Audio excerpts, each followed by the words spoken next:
Well, hey, today is the second week of our Jesus series. Last week we talked about Jesus as friend, and this morning I want to talk about Jesus as teacher. Now, as we begin, I have a question for you to get the blood pumping again. I thought we were beyond the cold, but obviously it feels like we're still in the throes of it. So let's think about the teachers that we've had in our lives for a moment. And if I were to ask you to think back to your most memorable teachers, maybe they were a school teacher, a Sunday school teacher, maybe it was a coach, whoever this teacher might have been, what was it about them as a teacher that makes them memorable to you? What characteristics did their lives portray? And again, just throw them out there. Yeah. Kindness. Yep. They went off book, so they didn't just teach to the test.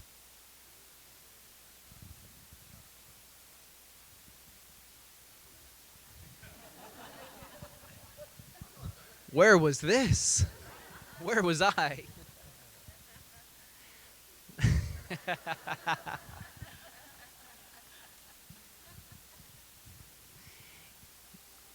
Enough said, right? What else? Their enthusiasm, yep. Totally. Yep. Ability to listen. Yep. Giving of their time. Role models. Yeah, someone to look up to. Encouraging. Enthusiasm, wisdom. Yep. Oh, dedication. That was 3 answers. You can't give 3 answers. You got to limit yourself to 2 here. Come on. Yeah, their dedication. Dedication to us as students and probably to the material as well. Yeah, anything else? All right, so let's talk about Jesus as teacher, because I think everything that you all just mentioned,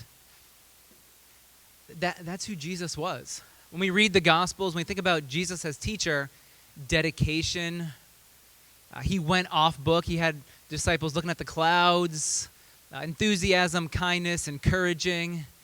Yeah, I mean, Jesus had it all. And sometimes, remember, we're doing this series because I want us to look at all the different facets of who Jesus was. Sometimes we get very pigeonholed into looking at Jesus in one particular way, but the Gospels provide us a much fuller picture of Jesus. He had different roles at different times. And so today I want to look at 3 different roles of what I would see as a good teacher, because there's some bad teachers too. I'm sure you can all think back and think some of the teachers you had and you're like, oh my goodness, I'm so glad I'm out of their class. But today I want to look at 3 roles that a good teacher has in the life of a student. And I think Jesus embodies all 3 of these. So the first, a good teacher opens your eyes to new ways of seeing the world. If you have your Bibles, because it will not be on screen, and today I'm obviously way more legit with this giant Bible I'm carrying. I mean, I feel the weight of this thing. I'm like, yeah. Feeling spiritual today, baby. Gotta carry this thing. Can I borrow this for good? My goodness. What? I just need a pulpit? Yeah, we'll get there. We'll see. Matthew chapter 13. And now one of the, probably Jesus' favorite way to teach is in parables. And parable comes from a Greek word meaning along or beside. So a parable takes 2 different ideas and places them alongside each other. It takes an idea that's very, very familiar. This is why when you read the parables, there's common, everyday things that Jesus talks about, like farming, like the clouds in the sky, like a king, things that everyone would have known exactly what Jesus is talking about, and then he flips the script. He takes something familiar, and then he makes it unfamiliar. and then he disappears and has you to go figure out the meaning of it on your own. I mean, very rarely do we see Jesus actually give an explanation for these parables. He teaches, drops the mic, leaves, and everyone's like, what just happened? I thought I knew about seeds, but now I realize seeds go way deeper than my understanding of a seed. So here we are in Matthew chapter 13, verse 31. Another parable he put forth to them, saying, "The kingdom of heaven is like a mustard seed, which a man took and sowed in his field. Which indeed, mustard seed is the least of all the seeds. But when it is grown, it is greater than the herbs and becomes a tree, so that the birds of the air come and nest in its branches." Think about this. You're listening to Jesus. He's teaching in these parables. He's teaching about the kingdom of God. He's teaching about who God is. How do you experience the inbreaking of God into this world? People are following Jesus. They're listening to his teachings. At this point in the story, they are demanding a sign. Give us something big. Give us something miraculous. We know how God works. God shows up in the big, in the giant. God shows up in the miracles, the moments when the clouds part and something breaks through into this earth in a way in which it's not supposed to happen. And Jesus teaches a parable about God, about the kingdom of heaven being like a seed. Everyone is looking big, and Jesus goes small. You've all been given a seed this morning, I believe. What Jesus essentially is saying is God, the kingdom of heaven, is found in one of the smallest things that you can imagine. You are looking for God in all the wrong places. You're looking for the big. You're looking for the moment when the skies open up, but God is actually found in the normal, in the everyday, in the minor details of life.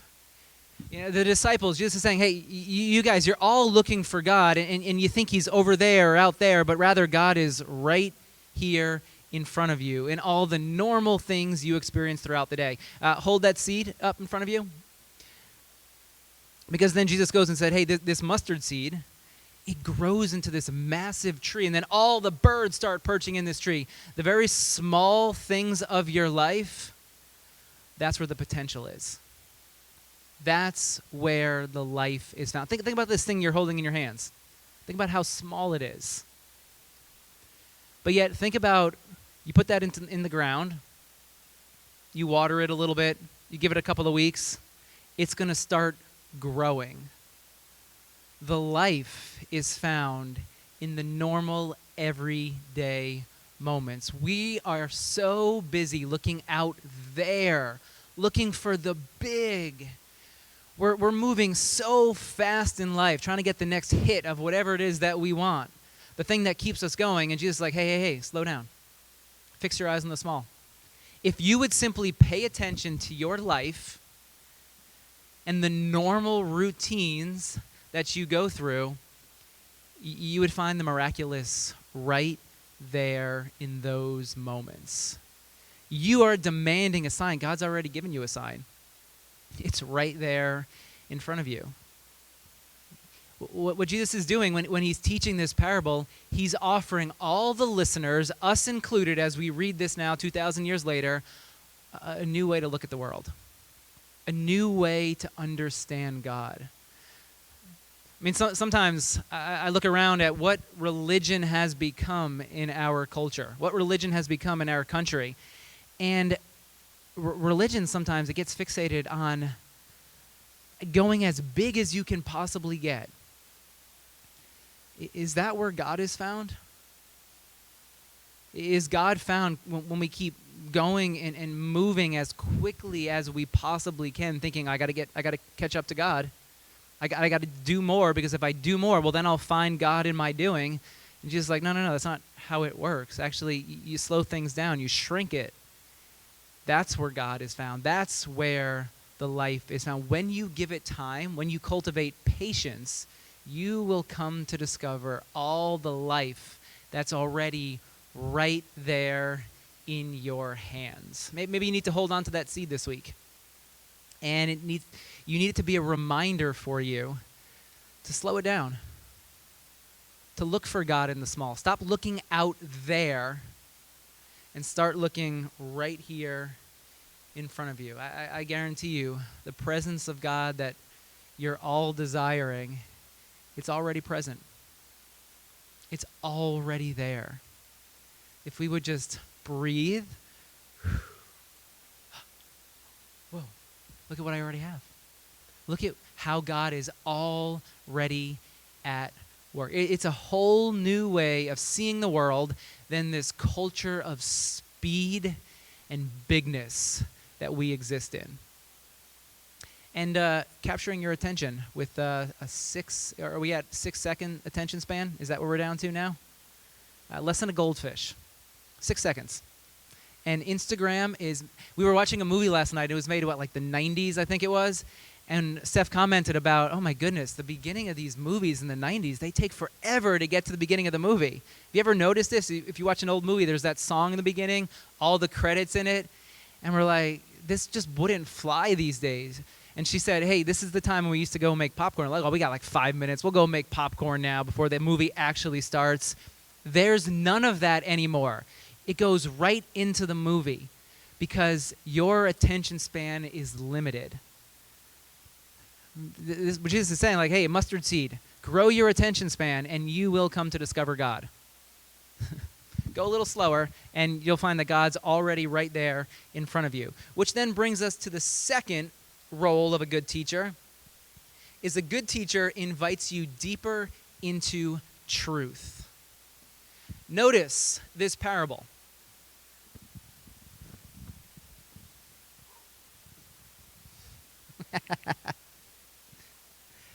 Like a mustard seed, it's the least of the seeds. When it's grown, it becomes a tree so that the birds of the air come and nest in its branches.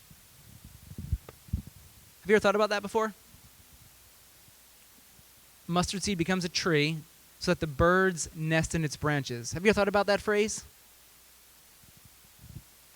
What do you think that means? See, and then Jesus just, he goes. That's it. Because now it forces us to wrestle with the teaching. What if you were to go home and sit with that for 30 minutes? You just hold that seed in your hand. You work it back and forth in your hand. Think about the life, the potential that's right there. What does this mean? This could grow, and then birds will now begin to nest. See, I'm not going to give you an answer for that. Maybe the point isn't that there is one specific answer, but maybe the point is that you would go and wrestle with what Jesus is saying so that you can discover the answer on your own. That takes time. Maybe you want to think about that question this week. What does it mean for the birds to nest in its branches? Then you want to find someone, and then you want to talk about what you think, and they'll tell you what they think, and that together you'll come to a shared understanding of what Jesus is saying. Jesus would then go and send the disciples, everyone that he was teaching, and say, hey, you guys go and wrestle with this. Go to community group, and I want you to go and talk about what this means, because together it's in the questioning and the wrestling that you will come to discover what Jesus is teaching, this deep truth that Jesus is teaching about the kingdom of heaven, about how God shows up in this world. Any idea how many questions Jesus asked in the 4 Gospels?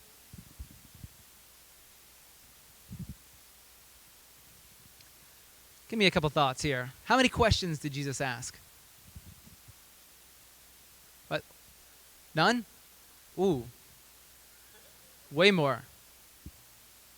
4? Okay. Dozens? Like, what are you talking, like 10 dozen? Baker's dozen? 4 to 6 dozen? So what's that about? Let's see if my math's any good. Cloud man, math man over there? 4 dozen? So we're looking at about like 50 to 70, somewhere in there, right? Try 307.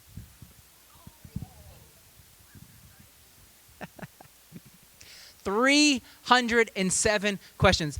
Here's three of my favorite.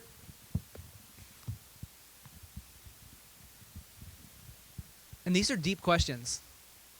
Mark 4:40. Why are you terrified?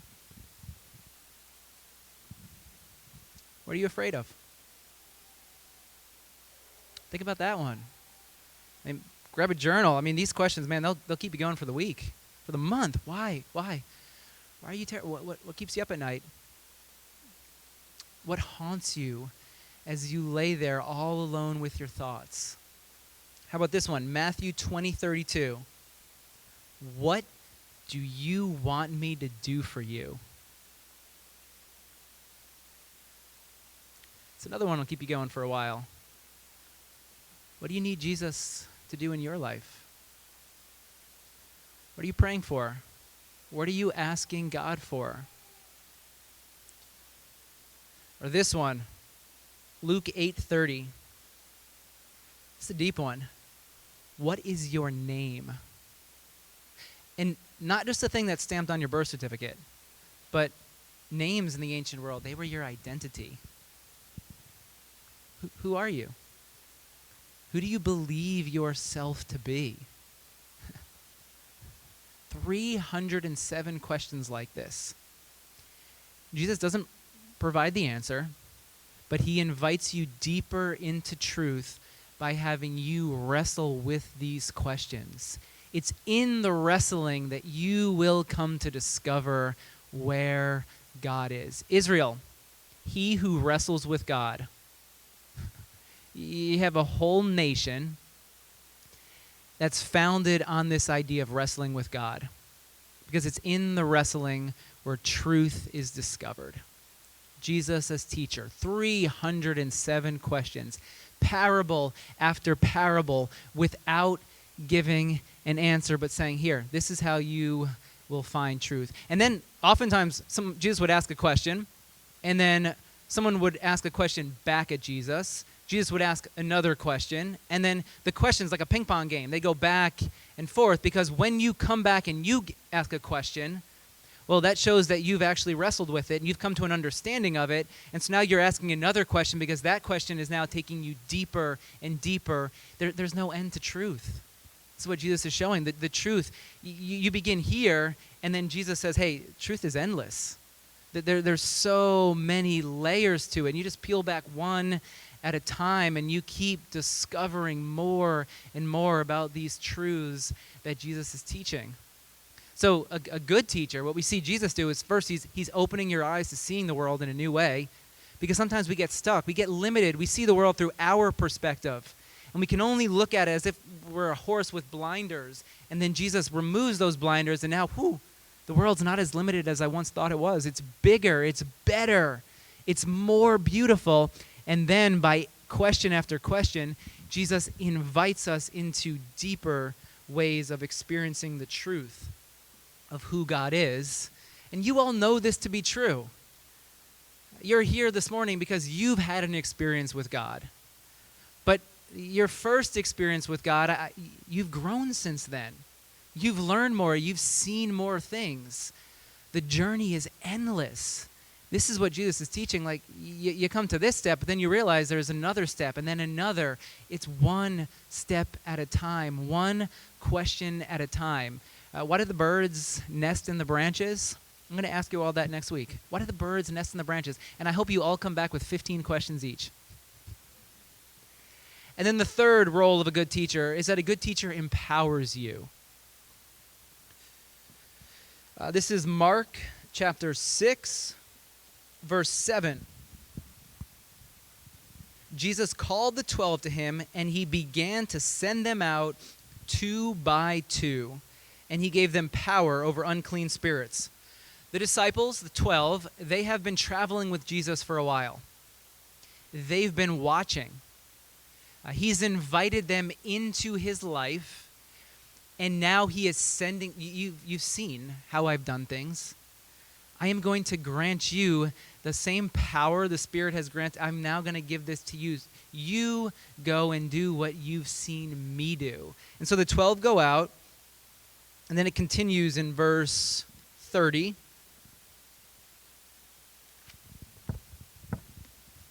After this, they come back, and the apostles gathered, Mark 6:30.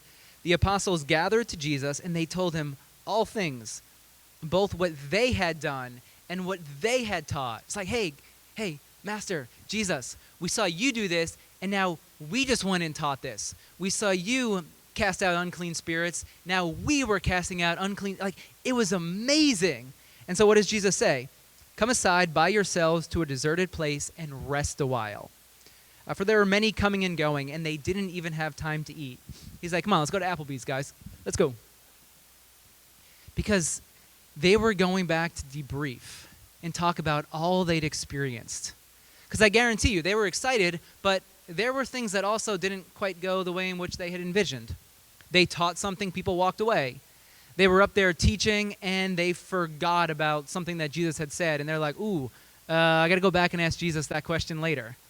But what Jesus was doing all throughout his time here on this earth, he was empowering disciples to take what he was teaching, what he was embodying, and then to go and do likewise. Think about the coming of the Spirit, right? The Spirit was coming to empower so that followers of Jesus then and now can go out and live the type of life that Jesus was teaching. A life that models God for the world. A life of experiencing God's love and then passing that love then on to others. Which then leads to a question. What was the purpose of Jesus' teachings? Why was Jesus teaching? If you show up to a math class, chances are you know what that teacher is going to be teaching. Algebra, geometry. You go to a science class, they're going to be teaching something about science. So you know what the curriculum is. So what was the curriculum of Jesus? And in order to answer that question, we have to talk about the book of Matthew for a moment. Because what Matthew does is utterly profound. Matthew begins his gospel by paralleling the story of Moses. In the beginning of Matthew's gospel, Herod, he wants to murder all the young babies. Is this not what we saw when Moses was born? The Pharaoh, afraid, decided that he was going to send out this edict to go and murder young boys. So then Mary and Joseph flee with Jesus to Egypt, and then they are called out of Egypt. Moses also came out of Egypt. What Matthew is doing is he's setting up his story to say that Jesus is a new Moses. We had Moses back in the day. Well, now we have a new Moses. And then Moses goes on top of a mountain in order to receive the 10 Commandments. He comes down with these commandments and he passes them on to the Israelites. So here's Matthew chapter 5, verse 1. So remember, we have Herod, we have the flight out of Egypt, and now, seeing the multitudes, Jesus went up on a mountain. And when he was seated, his disciples came to him. Then he opened his mouth and he taught them. And then we have the Sermon on the Mount, Jesus' greatest hits. With Moses, we have 10 Commandments, we have tablets, we now have a person. What is it the 10 Commandments were teaching? How to live as free humans. Because remember, the Israelites, they had been enslaved for 400 years.